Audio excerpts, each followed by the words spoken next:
Movie का start एक happy family से होता है। एला अपने पेरेंट्स के साथ फॉरेस्ट के बीच अपने एक छोटे से घर में बहुत हैप्पीली रहती है। सब बहुत परफेक्ट चल रहा था। तभी अचानक एक दिन एला की मदर बहुत ज्यादा बीमार हो गई और उनकी डेथ हो गई। एला की मदर मरने से पहले एला से प्रॉमिस लेती है कि वो सब के साथ काइंड रहेगी और हर मुश्किल को ब्रेवरी के साथ फेस करेगी। एला की मदर की डेथ से चीजें बहुत बदल जाती हैं, मगर एला और उसके फादर इस सब को एक्सेप्ट करते हुए रहना शुरू कर देते हैं। टाइम के साथ साथ एला बड़ी हो गई। एक दिन एला के फादर एक विडो लेडी ट्रीमेन से शादी करके उसे घर ले आते हैं, जिसकी 2 डॉटर्स ड्रिजेला और एनास्टेसिया भी साथ आती हैं। एला को ये सब अच्छा नहीं लगता है, मगर अपने फादर की खुशी के लिए वो उन्हें एक्सेप्ट कर लेती है। ट्रीमेन आते ही घर में एक पार्टी रख देती है। एला उस पार्टी में मिसफिट फील कर रही होती है, जिस पर वो अपने एनिमल फ्रेंड्स के पास आ जाती है। एला जब अपने फादर के पास जाती है तो उसे पता चलता है कि वो कल काम की वजह से टाउन से बाहर जा रहे हैं। एला और उसके फादर इमोशनल हुए बात कर रहे होते हैं। तभी वहाँ ट्रीमेन आकर उनकी बातें सुन लेती है। इस सब की वजह से उसे एला से जेलसी होना शुरू हो जाती है। जो प्यार वो अपने लिए चाहती थी वो सब उसकी जगह एला को मिल रहा है। ये उससे बर्दाश्त नहीं होता है। एला के फादर के जाते ही ट्रीमेन अपने रंग दिखाना शुरू हो जाती है। वो एला से उसका रूम लेके अपनी बेटियों को दे देती है और एला को एटिक में रहने को कहती है। एला वहाँ अपने एनिमल फ्रेंड्स के साथ रहना शुरू हो जाती है। वो वहाँ भी दिल लगा लेती है, बल्कि खुशी फील करती है कि उसे स्टेप सिस्टर्स या स्टेप मदर्स को बार बार फेस नहीं करना पड़ेगा। लेकिन वो बिल्कुल गलत थी। ट्रीमेन और उसकी बेटियों ने एला को तंग करना शुरू कर दिया। मीठी बनते हुए वो लोग उससे नौकरों वाले काम करवाना शुरू हो गए। उससे बुरा ये होता है कि एक दिन एला के फादर का सर्वेंट अकेले वापस आता है, जो आके एला को बताता है कि उसके फादर रास्ते में बीमार हो गए और उनकी डेथ हो गई। ये सुन के तो जैसे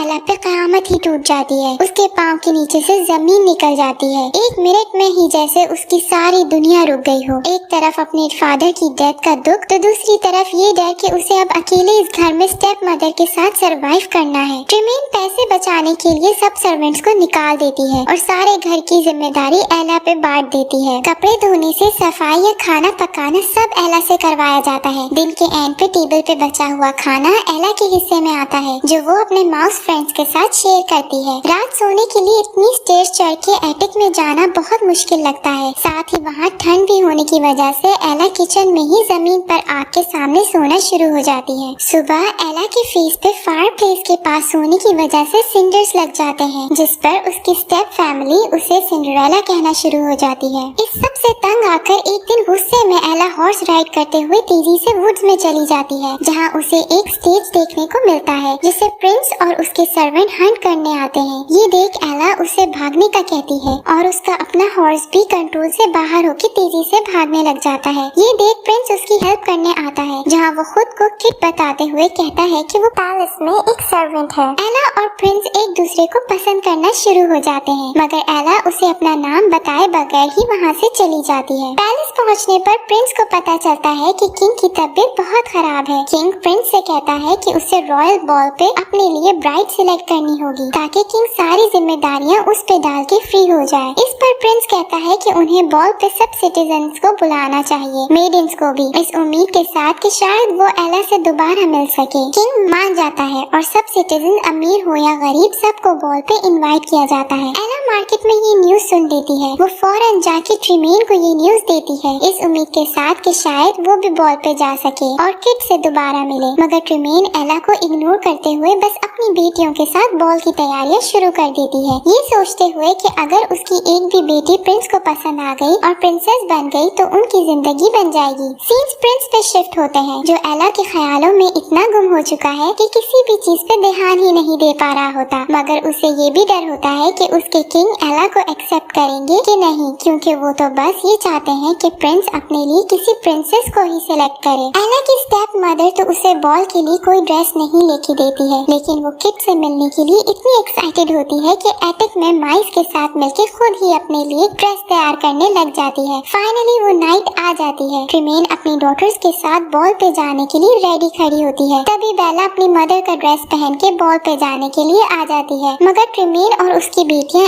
एला को इतना इंसल्ट करती है, यहाँ तक कि वो उसका ड्रेस तक फाड़ देती है ताकि कुछ भी हो जाए एला बॉल पे ना जा सके। जिसके बाद वो सब बॉल के लिए निकल जाते हैं और एला बस डिसहार्ट हुए उन्हें जाते देखती रह जाती है। उनके जाते ही एला पॉन्ड के पास बैठ के जोर जोर से रोना शुरू हो जाती है। एला भागते हुए पीछे गार्डन में जाती है जहाँ वो एक ओल्ड लेडी से मिलती है जिसे वो मिल्क का बोल देती है। वो ओल्ड लेडी एक ब्यूटीफुल औरत में ट्रांसफॉर्म होके एला को यकीन दिलाती है कि वो उसकी फेरी गॉड मदर है। फेरी गॉड मदर अपने मैजिक से पंपकिन को कैरेज, माइस को हॉर्सेस, लिजर्ड्स को फुटमैन और गूस को काउचमैन में चेंज कर देती है ताकि पैलेस जाने के लिए एला के पास एक राइड हो। जिसके बाद वो एला के ड्रेस को ट्रांसफॉर्म करती है जो कि एक बहुत ही मैजिकल मोमेंट होता है। एला जब जाने के लिए कैरेज में पाँव रखती है तो वो उसके शूज देख के हैरान रह जाती है जिन्हें वो ग्लास के शूज में बदल देती है। अब एक मसला और बाकी रहता है जो कि एला की स्टेप फैमिली है। इस मसले के लिए फेरी गॉड मदर एला पे स्पेल करती है जिसकी वजह से वो सब एला को पहचान नहीं पाएंगे। लास्ट में वो एला को बताती है कि मैजिक सिर्फ मिडनाइट तक रहेगा, उसके बाद एला वापस अपनी पुरानी हालत में आ जाएगी। जिसका मतलब है कि एला को 12 बजे से पहले वहाँ से निकलना होगा। फिर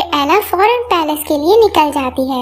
बॉल पे सब सिटीजन हर किंगडम की प्रिंसेस पहुँच चुकी होती है मगर प्रिंस की आंखों को जिसका इंतजार है वो अब तक वहाँ नहीं पहुँची है। ये चीज प्रिंस को कुछ बेचैन सी कर देती है जिसका अंदाजा किंग लगा लेता है। किंग के सवालों से बचने के लिए प्रिंस एक प्रिंसेस को बात करने के लिए बुला लेता है। बॉल की सेलिब्रेशन स्टार्ट होने ही लगती है कि एंट्री होती है एला की, जिस पर सबकी नजरें उस पर पड़ती हैं और प्रिंस के साथ साथ सब बस उसे ही देखते रह जाते हैं। प्रिंस की खुशी का तो कोई ठिकाना ही नहीं रहता है। वो फौरन एला से मिलने के लिए आगे बढ़ता है। सब लोग साइड पे होके इन दो लवर्स के लिए रास्ता बना देते हैं। एला के लिए अब भी प्रिंस एक सर्वेंट ही है। वो किड से मिलके खुश तो बहुत है लेकिन हैरान भी हो रही होती है कि सब बस उनको क्यों देख रहे हैं। प्रिंस उसे कहता है कि वो सब बस एला और उसकी खूबसूरती को देख रहे हैं। जिसके बाद दोनों डांस स्टार्ट कर देते हैं। ये एक बहुत ही मैजिकल क्यूट रोमांटिक मोमेंट होता है। एक आम सी लड़की पैलेस में एक प्रिंस के साथ डांस कर रही है। सबकी नजरें बस उन दोनों पे ही होती हैं। ट्रिमेन एला को पहचान तो नहीं पाती है मगर प्रिंस को ऐसे उसके क्लोज देख के बहुत जेलस होने लग जाती है जिस पर वो अपनी बेटियों को भी डांस के लिए भेज देती है। डांस के बाद प्रिंस एला को सबके बीच से निकाल के अपने साथ ले जाता है। यहाँ एला को पता चल जाता है कि किट ही प्रिंस है। वो बहुत हैरान तो होती है मगर किट उसे काम डाउन करते हुए माफी मांग लेता है। यहाँ सब लोगों में फंस मच जाती है कि आखिर वो लड़की है कौन। कोई भी नहीं जानता है कि वो कौन है और कहाँ से आई है। प्रिंस एला को अपने साथ सीक्रेट गार्डन में ले जाता है जहाँ वो आज तक किसी को नहीं लेके गया था। वहाँ वो एला को स्विंग देता है। तभी उसका शू उतर जाता है जो प्रिंस नी पे बैठ के खुद एला को पहनाता है। प्रिंस एला से उसकी आइडेंटिटी पूछने की कोशिश करता है मगर तभी एला को एहसास होता है कि 12 बजने वाले हैं जिस पर वो प्रिंस से मजीद कोई बात किए बगैर वहाँ से भाग जाती है। किट उसके पीछे भागता है। पैलेस से निकलते हुए एला किंग से मिलती है जिसे बस इतना कहती है कि उसका बेटा एक बहुत ही अच्छा इंसान है और किट उससे बहुत प्यार करता है। जिसके बाद वो बाहर की तरफ भाग जाती है और किंग बस उसे देखता ही रह जाता है। स्टेयर से उतरते हुए एला के पाँव से शू उतर जाता है। किट के पीछे आने की वजह से वो शू वहीं छोड़ के अपनी राइड में बैठ जाती है। प्रिंस को उसका शू मिल जाता है। प्रिंस शू लेके उसके पीछे जाने लगता है मगर कैप्टन उसे वहीं रोक के सोल्जर्स के साथ एला के पीछे निकल जाता है। 12 बज जाते हैं और वो सब वापस चेंज होना शुरू हो जाते हैं। ये देख लिजर्ड सोल्जर्स को रोकने के लिए गेट बंद कर देता है। सोल्जर्स को पीछे छोड़ के जब ये लोग निकल आते हैं सब वापस अपनी पुरानी हालत में आ जाते हैं सिवाय एला के शू के जिसका दूसरा हिस्सा प्रिंस के पास है।